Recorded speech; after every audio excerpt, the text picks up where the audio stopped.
unprecedented attack on Israel, the first direct attack from Iran to Israel, with more than 300 projectiles, including over 100 ballistic missiles. This attack highlights the acute and growing threat from Iran, but also the imperative that we work together on integrated defense.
The work that Saudi Arabia and the United States have been doing together in terms of our own agreements, I think is potentially very close to completion. But then, in order to move forward with normalization, two things will be required: calm in Gaza and a credible pathway to a Palestinian state.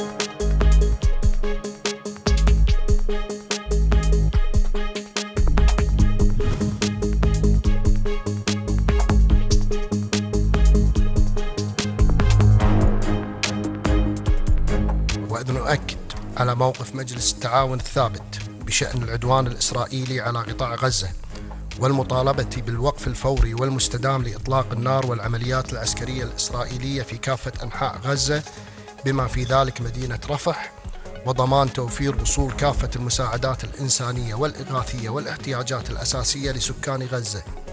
كما نشدد على ضرورة تبني المجتمع الدولي لسياسات وتدابير فاعلة لوقف التصعيد وأعمال العنف ضد الفلسطينيين في الضفة الغربية.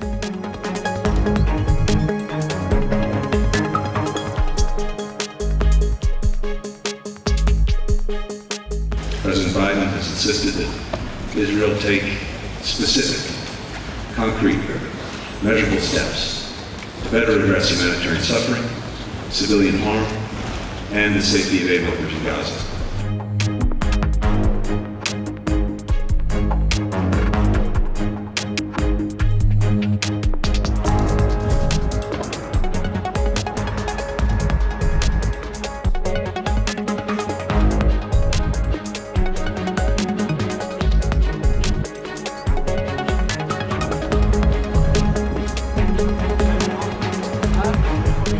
We've said clearly and for some time now on Rafah that in the absence of a plan to ensure that civilians will not be harmed, we can't support a major military operation in Rafah. And we have not yet seen a plan that gives us confidence that civilians can be effectively protected.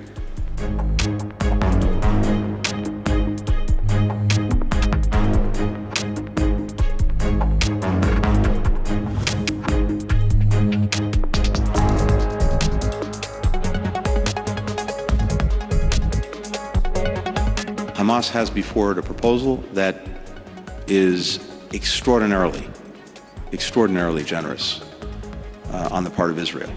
And in this moment, the only thing standing between the people of Gaza and a ceasefire is Hamas. They have to decide, and they have to decide quickly. So we're looking to that, and I'm hopeful that they will make the right decision.